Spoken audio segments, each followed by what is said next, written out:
pueblo tiene una característica un poco que espero que desaparezca en algún momento, ¿viste? Que se la bancan demasiado, ¿viste? Se los están así culeando y, ¿viste?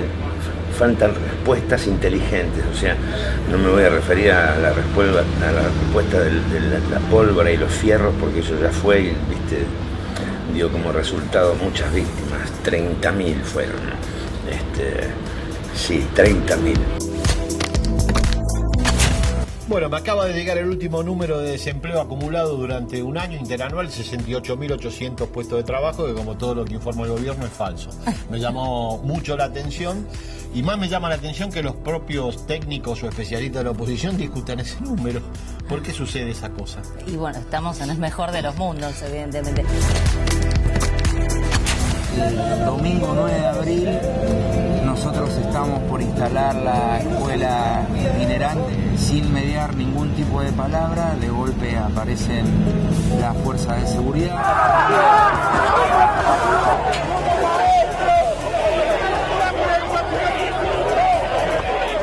Me arrastran cerca de 50 metros pegándome patadas en distintas partes del cuerpo, pero sobre todo en mis piernas.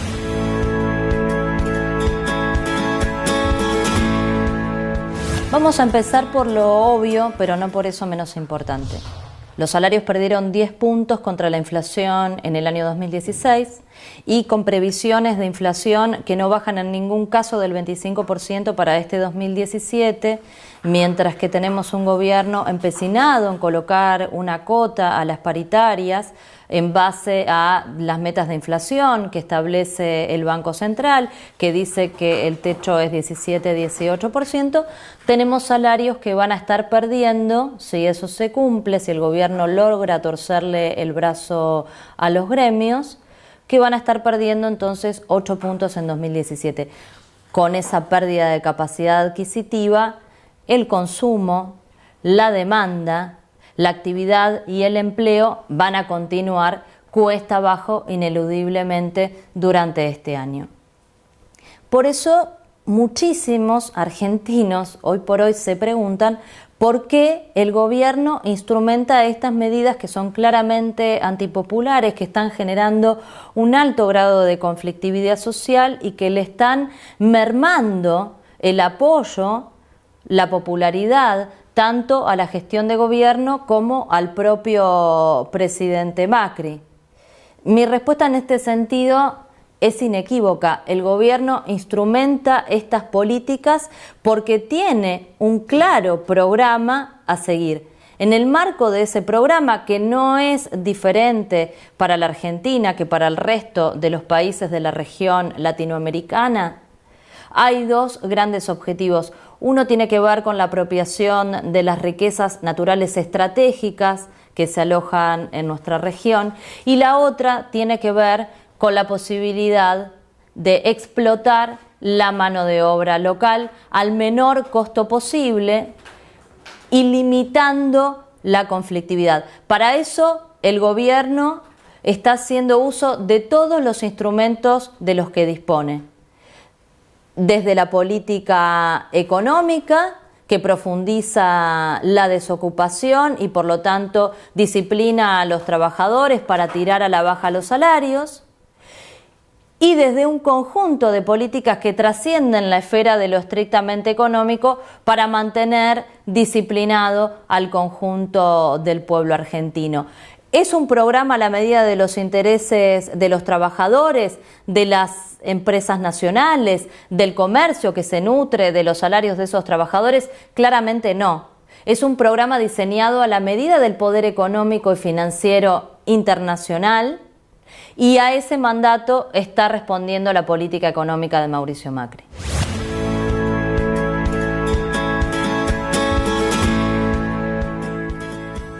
Horacio, vos sos un hombre de la cultura nacional y popular, ¿no?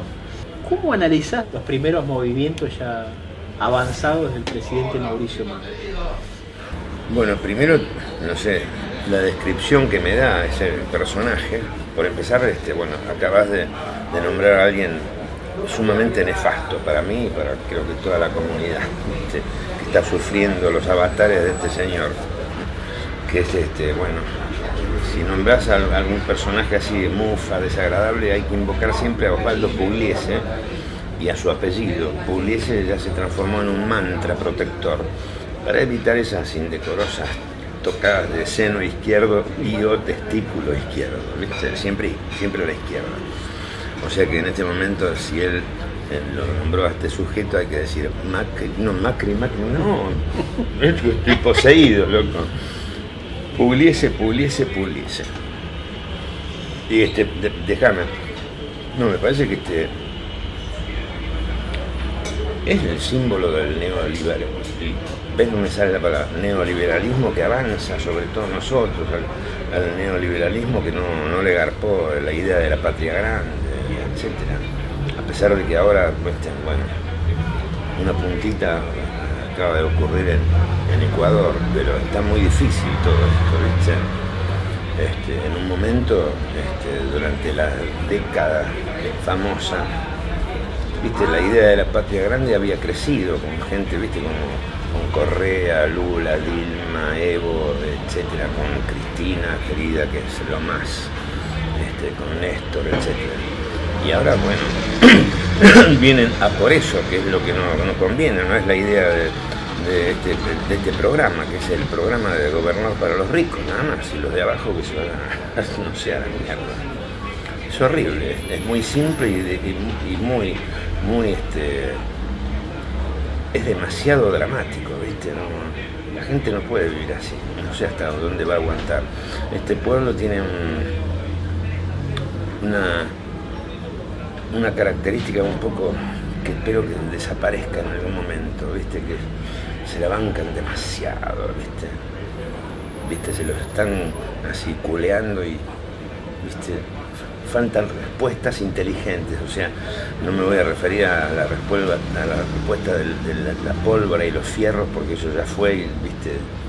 Dio como resultado muchas víctimas, 30.000 fueron, sí, 30.000.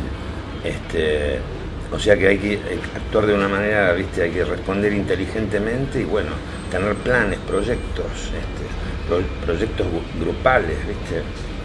Y bueno, vamos en esa, pero qué sé yo, estamos en presencia de un enemigo muy fuerte, ¿viste? Vos sos un hombre que por tu propia actividad ha estado vinculado a los medios de comunicación desde hace muchos años. ¿Qué papel crees que han jugado los medios de comunicación en la formación de esta nueva etapa, digamos? Y bueno, son los grandes cómplices, ¿viste? Excepto algunas pequeñas excepciones y que habría que estudiarlas, no voy a mencionar cuáles, pero, ¿viste? Los medios de comunicación están en poder de toda esta gente, lamentablemente. Son los que les quemaron la cabeza, pero aparte a mucha gente, y desde hace mucho tiempo que vienen los tipos, no son una mezcla, ¿viste? Una mezcla de pelotudos híbridos y perversos, inteligentes, no se sabe bien qué son maléficos. Hay una mujer que tiene mucha trayectoria, más allá de que uno pueda estar de acuerdo o no con lo que dice, Mirta Legrand, que le hizo hace muy poco una entrevista... La compañera Mirta Legrand. Sí. Le hizo hace muy poco una entrevista a Macri, que en realidad en algunas preguntas terminó haciéndole las interrogantes, o terminó planteándole las interrogantes de la gente, ¿no? ¿Qué te pareció a vos eso? Y me pareció, ¿viste? Una pelea entre enemigos, qué sé yo. No me gusta ninguna de las dos personas, pero por lo menos esta mujer no se la veía cómoda. Mirta Legrand estaba muy tensa y me parece que tenía mucho que reclamarle a este hombre, a Macri, así como mucha gente de ese lado también, de ahora que le empezó a picar el bolsillo, también le deben empezar a reclamar, porque no tienen otra, hermano, ya no se puede vivir, y nadie puede vivir, ni los pobres, ni los de la clase media, ni nadie. Y me parece que esta mujer estaba bastante enfadada, y por eso le hizo pisar el palito, por ejemplo, cuando le preguntó cuánto cobra la jubilación, 1.000 y pico, qué pelotudo, Dios mío. Ahora, lo curioso es que después, días después, pasaron horas creo, Mirta Legrand salió poco a disculparse. ¿Qué te parece que pasó, digamos? Y ella tiene que defender todo su pasado, ¿viste? Su pasado no fue siempre así, de interrogar, de hurguetear, de tratar de sacar, revelar la verdad detrás de las mentiras, ¿viste? Yo pienso que, fíjate vos cómo se componen todavía esas mesas, y esto es un gorilismo, pero furioso, ¿viste? Yo fui un par de veces en la época mira, yo laburaba en el Canal 13, fíjate vos por dónde pasé. Fui a La Salle, laburé en el Canal 13 y hice la Colimba. O sea que ya conozco el lado derecho de la grieta y no me gusta.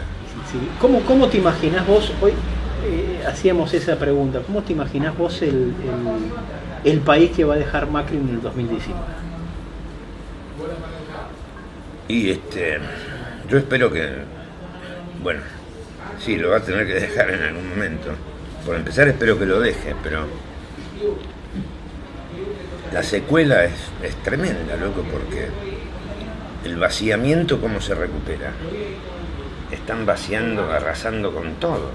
Hay varios políticos que se muestran como una alternativa. Por ejemplo, uno de ellos es Sergio Massa, ¿no? Sí, para mí Massa, disculpame, Massa es una simple rueda de auxilio del macrismo, ¿viste? Para mí es exactamente lo mismo. No sé si estoy exagerando, pero hasta son cómplices, ¿viste? ¿Y Florencio Randazzo, por ejemplo? No me gusta. A mí, mira, yo te digo quiénes me gustan a mí. A mí me gustan los compañeros Pulentería.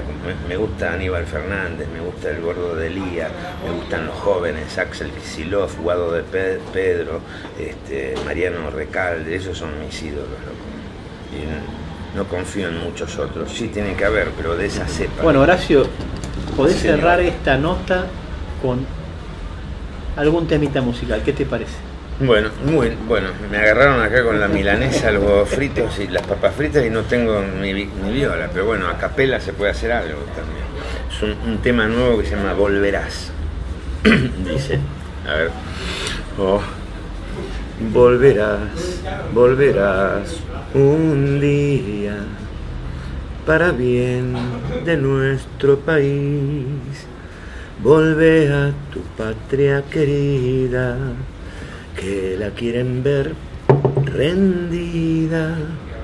Volverás y la justicia brillará de nuevo al sol, y tu pueblo de pie gritará otra vez, como vos, Cristina, no hay dos.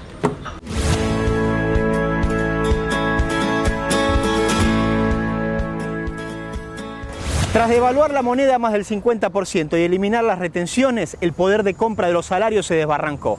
La situación se agravó porque aumentaron más el precio de los alimentos y el de los servicios básicos, fruto del tarifazo. La pobreza y el desempleo crecieron al ritmo del cierre de las fábricas. Por supuesto, también contribuyeron la apertura importadora y la caída del mercado interno fue decisiva. El gobierno, en lugar de cambiar la política económica, decidió lanzar un programa sistemático de control social. Una de las primeras medidas del presidente Mauricio Macri fue empoderar a las fuerzas de seguridad. Le concedió atribuciones a los militares que estaban en manos del poder civil. Facultó a los altos cargos de las Fuerzas Armadas para decidir los ascensos, los traslados y los premios. Por temor a perder la gobernabilidad frente a la crisis, Cambiemos cedió potestades a los militares y aceitó la relación con la prefectura y gendarmería. La detención en Jujuy de Milagro Sala marcó un quiebre. Por primera vez en más de 30 años, el país encarceló a un dirigente político. La ONU, la OEA y distintos organismos internacionales reclamaron a Macri que intervenga ante el gobernador de Cambiemos, Gerardo Morales. Pero Milagro Sala sigue presa y su salud es preocupante. Continuó la persecución contra integrantes de la Tupac Amaru en Jujuy y Mendoza. La Coordinadora contra la Represión Policial e Institucional determinó que desde que asumió Mauricio Macri en el gobierno hubo 259 muertos, uno cada 25 horas. Contame un poco qué pasó el 9 de abril, cuando ustedes estaban estaban instalando la carpa itinerante. Nosotros estamos por instalar la escuela itinerante pensando en la posibilidad de poder discutir de cara a la sociedad cuáles son las distintas problemáticas que tenemos dentro de la educación, pero con el eje en la paritaria nacional. Mientras había las distintas conversaciones de nuestros compañeros de CETERA y UTE para hacerlo de forma pacífica, como hacemos todas las actividades que nos planteamos desde la UTE de la CETERA, sin mediar ningún tipo de palabra, de golpe aparecen las fuerzas de seguridad.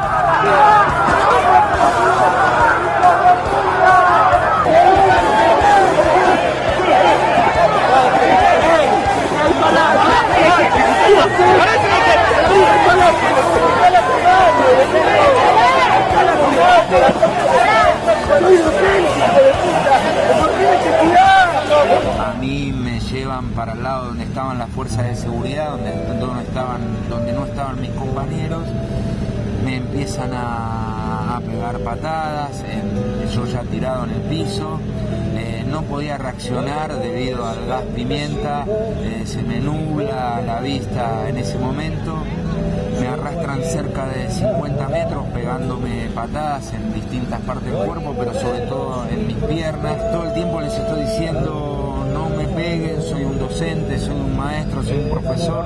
Yo le podría haber dado clases a tu hijo seguramente y con más saña no golpeaba.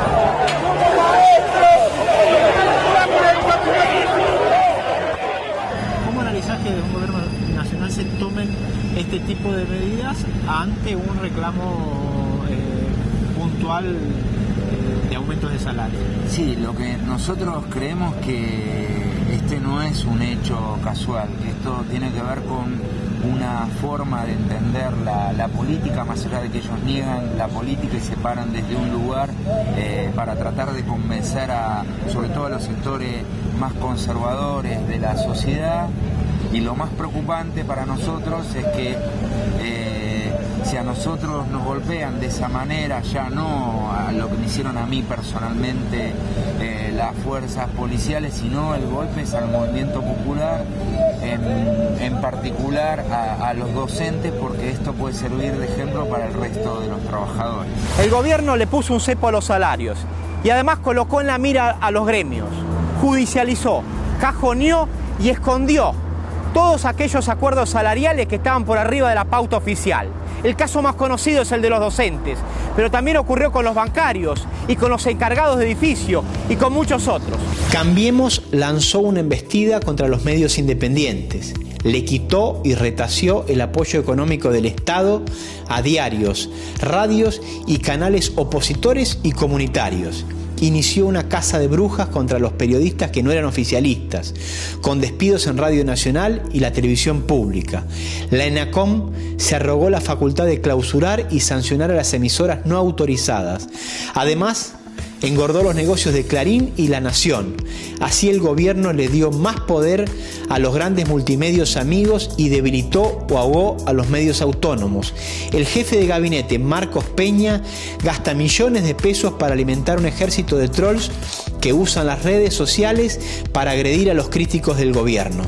Otra de las herramientas a la que apeló el gobierno con el fin de disciplinar es la amenaza de juicio político contra los jueces. Hablamos con el juez en lo contencioso administrativo de La Plata, Luis Arias. Luis, ¿cómo se expresa la violencia institucional con la justicia? Bueno, se expresa de diversas maneras. En primer lugar, por los casos que llegan a la justicia permanentemente, que se judicializan por cuestiones, digamos, en diversas cuestiones en el fuero penal o en otros fueros. Pero sí, lo que existe es un disciplinamiento, yo diría una caza de brujas de los jueces que tenemos fallos que resultan incómodos, por llamarlos de alguna manera, a los intereses del gobierno. Esto se ha notado en diversas oportunidades, con amenazas de juicios políticos, al juez Rafecas, a Casanelo, ha pasado también con el juez Rosansky, que finalmente renunció, los jueces de la Cámara Federal por la paritaria bancaria, la jueza Martina Fons por las tarifas eléctricas, y bueno, en general, conmigo a través de un pedido de juicio político también. Creo que hay un mensaje de disciplinamiento hacia el interior del Poder Judicial que resulta disvalioso, porque en definitiva el último lugar que tiene la ciudadanía para acceder, para que se respete un derecho, es el Poder Judicial. Y esto es un avance de un poder sobre otro, el Poder Ejecutivo sobre el Poder Judicial, al que se pretende poner en caja, se pretende, digamos, que sea funcional a los intereses del gobierno. ¿Cómo lo contextualizás vos, digamos? ¿Cómo contextualizás este intento de avance del Poder Ejecutivo sobre el Judicial?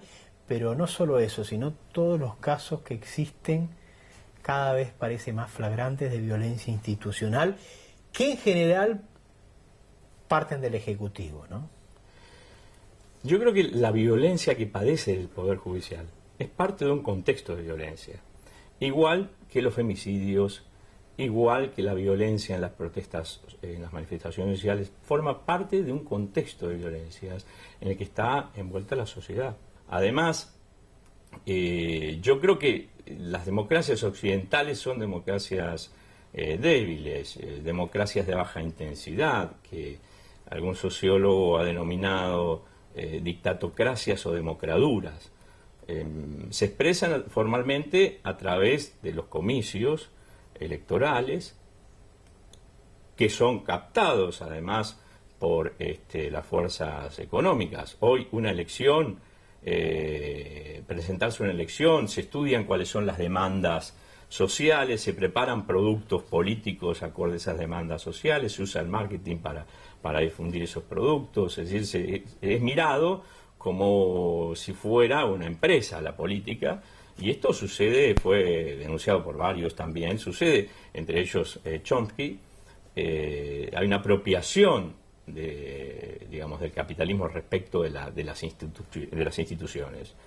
Y lo que se viene son democracias formales. Vamos a las urnas, elegimos, pero después que un gobierno asume, la democracia real no existe. Vos lo ves más como un proyecto más amplio, digamos, que excede a la Argentina, un proyecto de largo plazo de un sector del poder, digamos.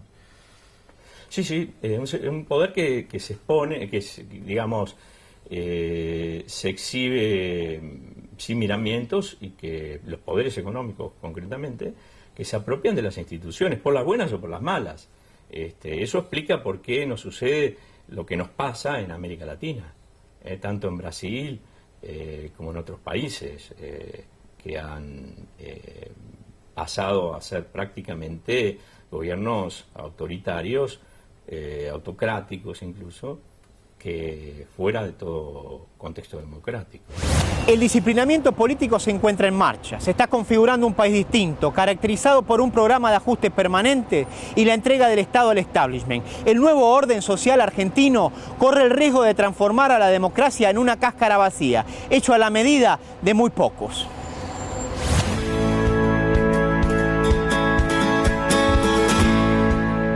Bueno, me acaba de llegar el último número de desempleo acumulado durante un año interanual, 68.800 puestos de trabajo, que como todo lo que informa el gobierno es falso.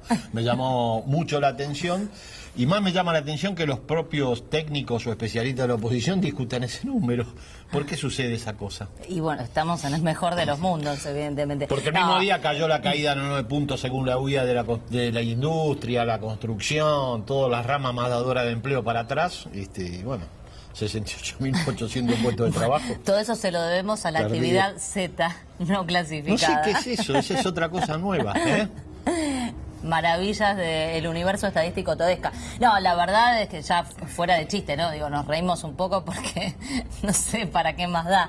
pero todas las últimas estadísticas que viene ofreciendo el INDEC realmente dejan mucho que desear, amén de las modificaciones metodológicas, ¿no?, que hacen imposible establecer cualquier tipo de comparación y análisis dinámico a lo largo del tiempo. La verdad es que no solamente los indicadores, los otros indicadores que tenemos respecto del nivel de actividad, e incluso el análisis de la propia tasa de desocupación que mide el propio INDEC también, hablan de otra realidad distinta de ese mínimo 68.000 que se informó hace poquito, sino que además el análisis económico no resiste los números que está publicando el INDEC. Es imposible pensar en una economía con la configuración que ha adoptado la economía argentina en el último año y largo, en los últimos son 4 trimestres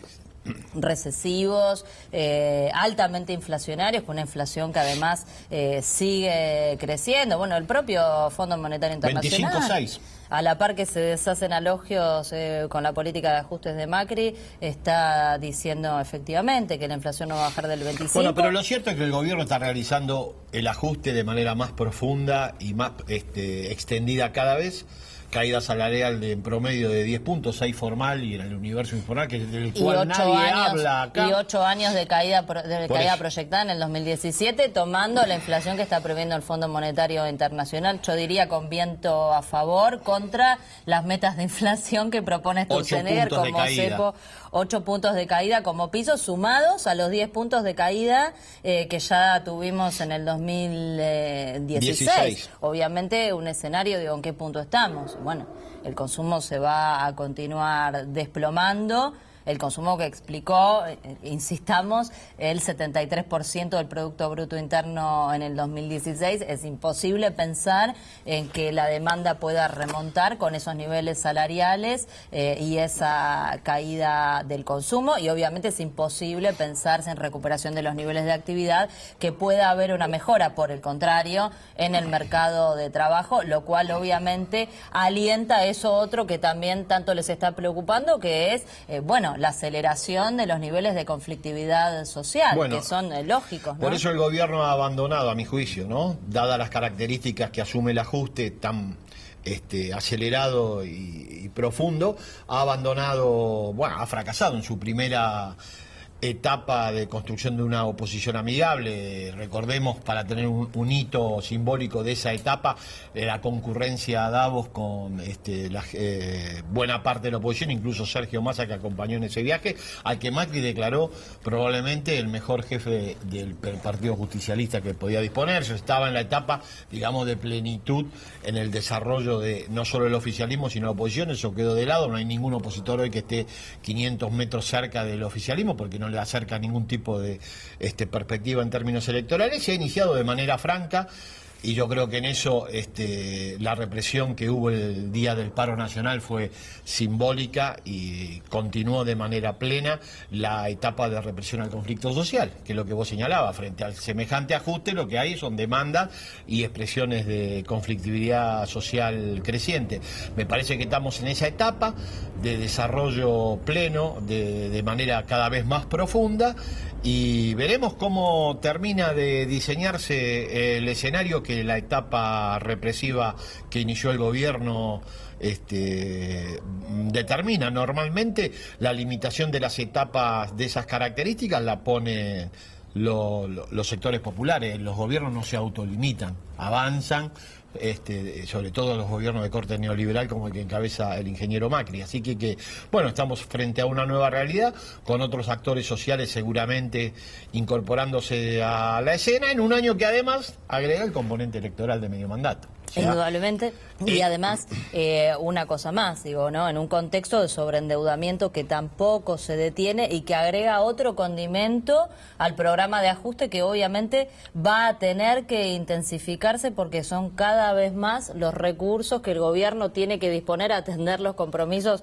igual que sucedía en la década del 80, del 90, y así terminamos eclosionando en el 2001, ¿no? Con lo cual es otra preocupación que hay que agregar a este escenario, y que obviamente frente a mayor ajuste, mayor conflictividad, mayor potencia del escenario represivo por el que parece discurrir el gobierno nacional, y bueno, no sabemos a dónde termina todo esto y cómo la sociedad termina de ordenar un escenario que claramente atenta contra los intereses de las enormes mayorías de Una cuota de gran incertidumbre, y obviamente en términos electorales muy poco se puede anticipar, salvo que la sociedad continúa con niveles de polarización similares a las que obtuvo en noviembre del 2015, que hay dos grandes referencias nacionales para uno y otro proyecto antagónico. Por un lado, Cristina Kirchner encabezando la oposición de manera franca, plena y antagónica al despliegue del proyecto que encabeza el ingeniero Macri, que también tiene en ese sentido una emergencia nítida con respecto a otras figuras de su propio espacio, y algunos que le compiten dentro del espacio del mismo tipo de ajuste o ajuste más moderado, pero también dentro del mismo espacio de política socioeconómica que lleva adelante Cambiemos. O sea, en torno a estas dos figuras se organizará el escenario electoral de medio mandato. No conocemos siquiera las candidaturas de los principales distritos, por lo tanto avanzar mucho más en eso me parece una imprudencia. Bueno, una reflexión de analistas y opinólogos, pero la verdad es que no hay elementos para ir mucho más allá, salvo hay dos figuras fundamentales que encabezan ambos los proyectos que están hoy diseñando las alternativas socioeconómicas, políticas y probablemente también asuman forma electoral antagónicos en Argentina: Cristina Kirchner y Mauricio.